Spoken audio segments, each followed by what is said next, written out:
हाय मैत्रिणींनो, मी आज तुमच्यासाठी नवीन रेसिपी घेऊन आलेली आहे। थंडीमध्ये तुम्ही ही रेसिपी एकदा करून बघा। खूप छान आणि कमी साहित्यात होणारी रेसिपी आहे। टाईम लागतो हिला, पण आपली कंबरदुखी पळून जाते। ते बघा, मी एक शहाळा घेतलेला आहे, तर त्याला असं छोटंसं होल पाडून घ्यायचा आणि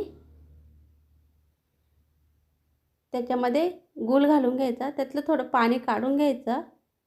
आता तुम्ही माझ्या हाताकडे लक्ष देऊ नका, कारण मी शेतावर आलेली आहे ना, त्याच्यामुळे माझ्या हाताला लागलेलं आहे। शेतावरच मी ही रेसिपी केलेली आहे। तर हे बघा, आपण हालीम घालून घेऊया। थोडंसं गूळ घालायचं, थोडीशी हालीम घालायची, थोडं थोडं करून घालायचं। कोणी अशी रेसिपी दाखवली नसेल, अशी रेसिपी घेऊन आलेली मी तुमच्यासाठी।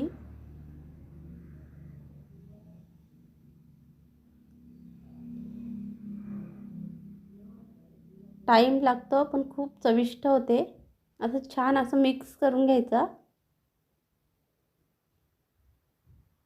हे बघा, मी शेतावर आले तर शेतावरच करून दाखवते। बघा, जाळ पेटवलंय।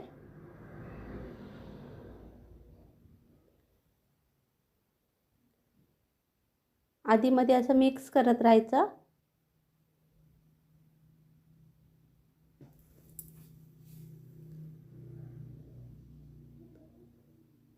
मी तुम्हाला दुसरा नारळ आहे त्याचं पण एक करून दाखवणार आहे।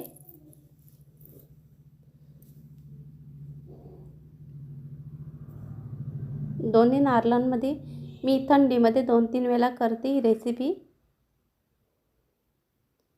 शेतकरी आहे बोलल्यानंतर त्यांची कामं करून कंबर वगैरे दुखते ना, त्याच्यासाठी हे करून खायचे। बघा, मी 3 चमचे दूध घातलेलं आहे त्याच्यामध्ये।